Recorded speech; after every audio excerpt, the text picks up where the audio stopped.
Today's video is brought to you by Squarespace, the all-in-one online platform for creatives.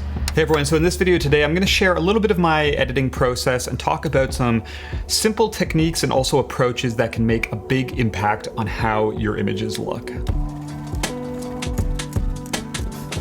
So oftentimes when it comes to editing photos, especially nowadays, we're pitched these kind of grand solutions or these secrets, one-click edits or sky replacements, basically things that leave us feeling like there's a specific piece of software plugin that we need to discover and then it's going to do all the work for us. But obviously that's not the case, and I've certainly come to learn over the years that it really comes down to how you use the simple tools that you already have and also how you view and analyze not only your own work, but other people's work that you admire to help you kind of understand and also shape your vision. So today what I'm going to do is I'm going to share a couple different techniques, or I guess you could call them approaches, that I use for editing that have really made a big difference in my work. And this is all going to be done in Lightroom. It still most likely will apply regardless of the editing software that you're using. I would say it's not specific to Lightroom, although I'm assuming that a lot of you are using this software already. But anyways, let's jump into it. We'll take a look at the first thing. So we're going to start today by talking about the importance of how you view your work in your editing software. And what I mean by that is the background that you edit your images against. And this sounds so simple, it really is, but it can make a huge difference on how your images look elsewhere when you're viewing them afterwards. And I just want to talk quickly about something called the simultaneous contrast illusion. I'm sure some of you may have heard of this before, but basically it refers to how our perception of different tones and colors changes based on kind of the visual context or what they're surrounded by. So if we look at this example, I'm sure you may have seen this before, but basically these two smaller squares here in this image are the exact same tone of middle gray, but one is surrounded obviously by black and the other is surrounded by white. And if you kind of switch back and forth between looking at them, the one that's surrounded by black looks a little lighter and the one that's surrounded by white looks a little darker. And I actually have a second example. This one's a little more kind of apparent, but if we jump here to the develop module, so if I run my cursor here along these different tones, you'll see in the top right-hand corner here, if you watch the histogram, you'll see the brightness values change. You can see when we go to black, we're basically at 0. And as we get brighter, those numbers go up as well. But if we run it along this gray rectangle here in the middle, you'll see they stay exactly the same. So we know that this tone of gray is the same across the entire image. But if you kind of step back and you look at this, you'll see that down here at the left, where we have a lot of black surrounding this big kind of bar of gray, you'll see it does look lighter. And as we kind of get over to this side where the tones surrounding it get lighter, the gray looks quite a bit darker. So this can have a huge impact when you're editing based on what your background color is set to. And obviously in Lightroom, if you just kind of right click the backdrop, you can choose what you want your kind of canvas or background color to be. I believe default is set to medium gray. So let's go ahead. We'll look at some image examples here just to see the difference. So you'll see here, if I was editing against kind of this middle gray backdrop, if we flick to white quickly, you'll see now all the kind of shadow areas look a little darker. And we'll even do a little more extreme. We'll go darker gray and we'll go to white. And you should definitely try this at home with some of your images to see the effect. But basically what would happen is, say I was editing against this dark gray backdrop. Well, right now to me, these shadows look a little more kind of open. There's more detail in them compared to if I view them against a white backdrop. So for me, I always leave my backdrop set to white because I'm posting my images on Instagram with a white backdrop and a white borders, or on my website, which has a white backdrop as well. So I know that all of the kind of adjustments that I'm making and tweaks that I'm making in Lightroom are going to look, the image is going to look how I want it to when I view it on my phone on Instagram or on my website. And then also when it comes to printing as well, you know, printing with white borders. But if I were editing, say with this darker gray backdrop, then putting it on Instagram or on a website with a white backdrop, you know, I may make a bunch of decisions here. You know, I might say, oh, there's a little bit too much detail here in this foreground. I might make some adjustments to bring that down. And then when I go and look at this image, against a white background, it's going to look way darker and more contrasty than it should. So such a simple tip, but something that I wanted to start with, as it can make a really big difference in your work. And if it's something that you haven't been doing, I suggest loading up some of your work, switching the backgrounds, and then just deciding on a standard and working off of that moving forward. So the second thing I want to talk about today is the histogram and why at times you may actually want to ignore it. So I'm sure a lot of you are familiar with the histogram. It's an immensely valuable tool, but I've found that if you're not careful, you can end up editing your images based off of the histogram rather than based off of your eyes, which is obviously what's most important. We'll take a look at a couple examples here, but it can be easy to just constantly look up here and think that, okay, I need to either balance it or I need to have, pure white and pure black in an image. And you can end up making adjustments just to kind of get certain tones to different points on this histogram. So for example, in the past, there were times where I would find myself, say, adjusting something like this white point and not even looking at the image as I'm doing it, but rather looking up at the histogram just to be like, okay, I'm gonna move this slider until it hits just about pure white, and then I'm gonna stop. And then I would go and look at the image afterwards. But your image can look however you want it to. You don't need to have pure white. You don't need to have pure black. Things can be clipping in the shadows. They can be clipping in the highlights. What's most important is that the style or the look is something that you're happy with. So, it's important to use this tool, but make sure that when you're editing, you're doing it based off of, the look first and what your eyes are seeing rather than what this is telling you. So, for example, in this image now, some of you may like how this looks better with, these bright parts just about to hit pure white. For me though, my personal preference with black and white as I start to shoot it more is I like a lot of these deep shadows, and I also like, when the whites in the image aren't kind of a pure white, when they're a little bit more muted. And that's just, my personal preference and the style that I enjoy. So it's all gonna come down to what you like. But if I were purely editing this image based off of trying to get like a perfect histogram, I would end up making decisions that aren't necessarily in line with what I enjoy the most. Things don't always need to be bright. They can be dark. You don't need to have a ton of midtones or this perfect arc.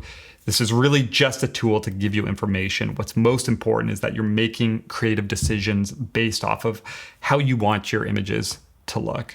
So up next, we're going to take a look at number 3 on the list. But before we jump into the next points, I just want to take a second to talk about today's sponsor, Squarespace. So I've been using Squarespace for a number of years now for different creative pursuits and businesses. And what I really love about it is just the flexibility and also the options that it gives me for creating different types of websites. So for something like my photography, I can create a nice, clean, and professional gallery website that's incredibly easy to make, or I can do something a little more complex like I did for my podcast, the contact sheet, where I have different pages for episodes and can also sell t-shirts and other merchandise like that.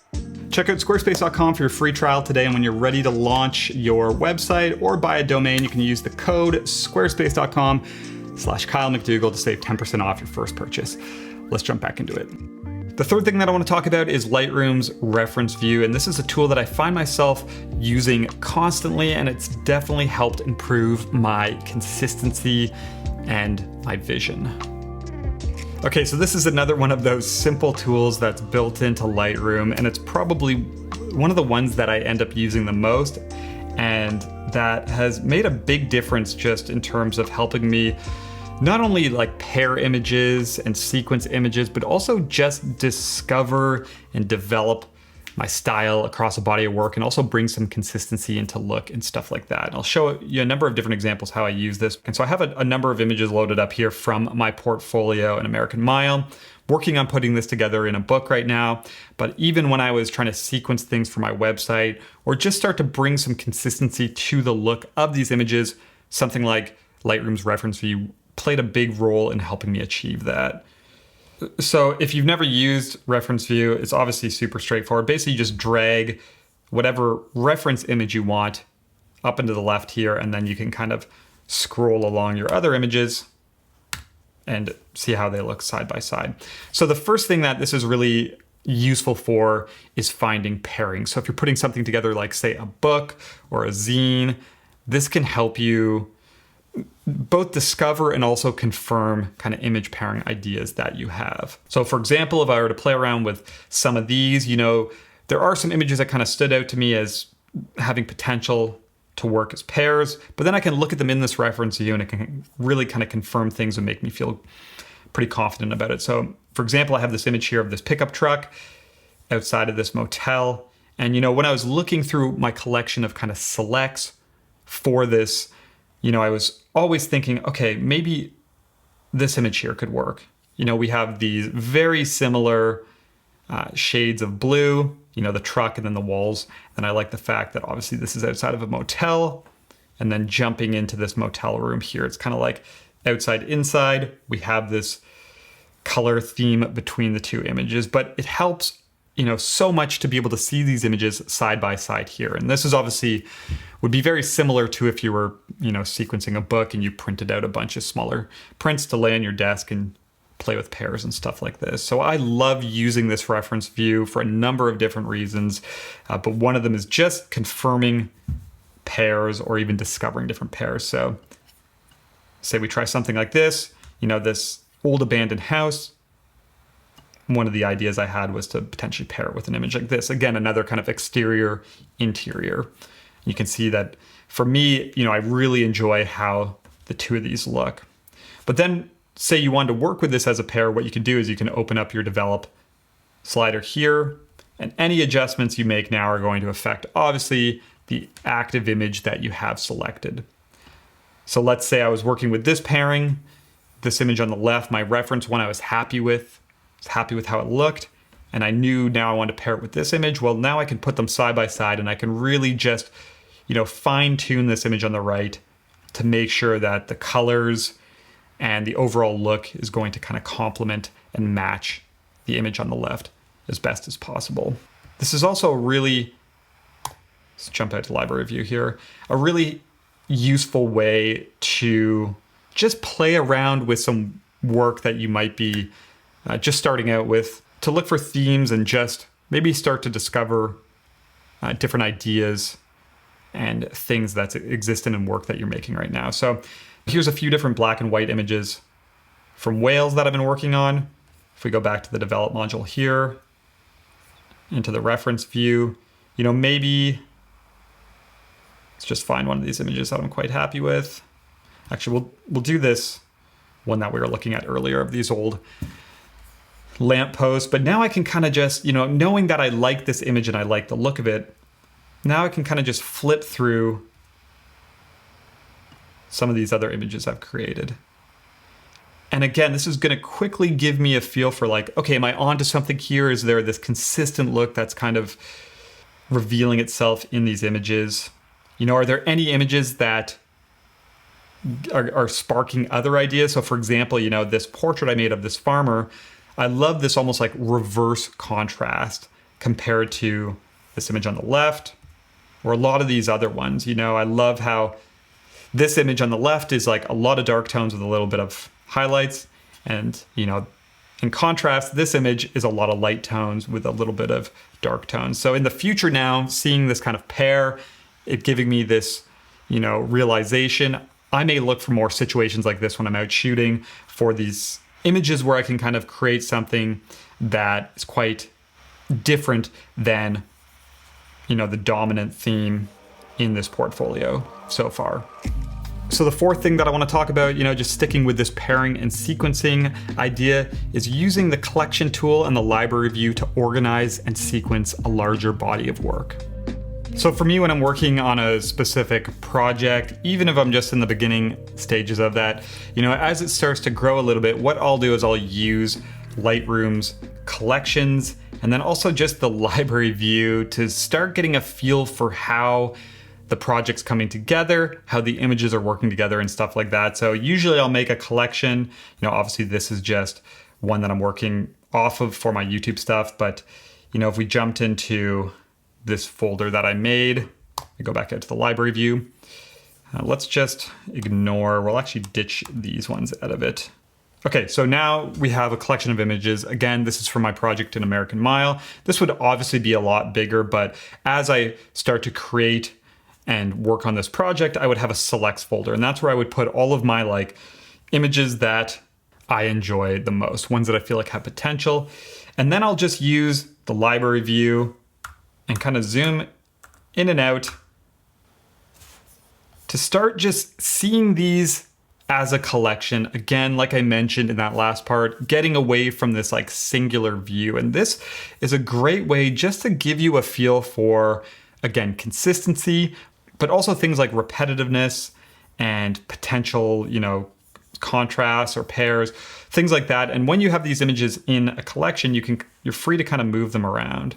You can adjust them. So it's a way to also start kind of sequencing. And what I would do when I was making my website and wanting to put some of these images up on the website under different portfolio projects, I would use Lightroom's collection and then library to almost sequence them beforehand here and get a feel for how those are going to look. So for instance, with this body of work, I might say I want to start out with this one, and then I'm going to go to an image like this, but now I want to have this one next because I kind of like, the colors here. I feel like there's a nice match between the two with these reds. Maybe I want to go to this one next. And like I said, in the last one, I like this image beside it because I like that one as a pair. So you can start to get like a little bit of a flow for a larger body of work and see how these might look when they're displayed on a website where you might see them one after another, or maybe they're out in a row or something like that. So I can't stress the importance of this enough, just to start grouping together some images that you've been making for a specific project that you like, and then getting away from looking at them individually, using something like the library tool to bring together selects and just look for themes, look for consistency, look for repetitiveness. This will reveal a lot about the work you're making and help you maybe fill in some gaps or remove some things or avoid some things in the future that aren't working. So the last thing I want to focus on today is just referencing and studying other photographers' work, both on the computer and in print. So this last one is probably one of the most important. And I'm not suggesting that you reference other people's work as a way to copy it, but I do think that you have to take time to look at the images and the work that you admire and that inspires you, and try and understand how things are being done and why it's working for you. And you can do this digitally. You can also do it with photo books as well. And when I used to do a lot of color grading for filmmaking and video, I would actually go and take frame grabs of specific shots from films that I liked. I would load those into my editing software, and then I would look at where like specific tones were falling on the waveform, similar to the histogram, just to gain an understanding again of like, okay, this landscape image, nothing is going above 60%. And that would give me almost this like confidence and reassurance and an idea moving forward with some of my own work about how to achieve certain looks that I drew a lot of inspiration from. And with photography, specifically with books, I do this a lot. This book I got is called Prairie Gothic. This is a recent one that I picked up. It's by George Weber. It's just an incredible body of black and white work. I'll put some of these images actually up on the screen, a little bit of a better view. But this is one that lately has really been inspiring me as I start to shoot more black and white. And there's one image in specific that I wanted to talk about as an example. So this one here. So this is an example of an image that as I looked through this portfolio, it really kind of grabbed me and I enjoyed the look. But it's easy a lot of the times to just spend, say, like 15 seconds looking at this, move on to the next, which at times is not a bad thing to look at photo books, not as a photographer. But for me, I want to take some time to look at this image and think about certain things like I would with my own work on the computer. So for example, looking at this, I start to think like, okay, it's interesting that there's not really any like pure black in this image. So the foreground here with the long grass, the road, the sky, it's all this like middle to darker gray that really is very similar in tone. And then we have this bright kind of white building, this memorial hall that's popping out.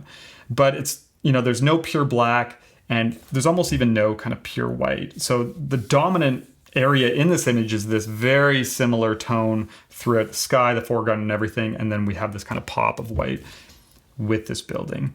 And, looking at this in detail can, again, give you kind of confidence or ideas moving forward, because that's often how you look at your own work when you're editing it, is you're thinking about these different tones and how things look and how things are coming together. And if you do that with other work that you enjoy, it can kind of give you guidance with your own work when you're making decisions.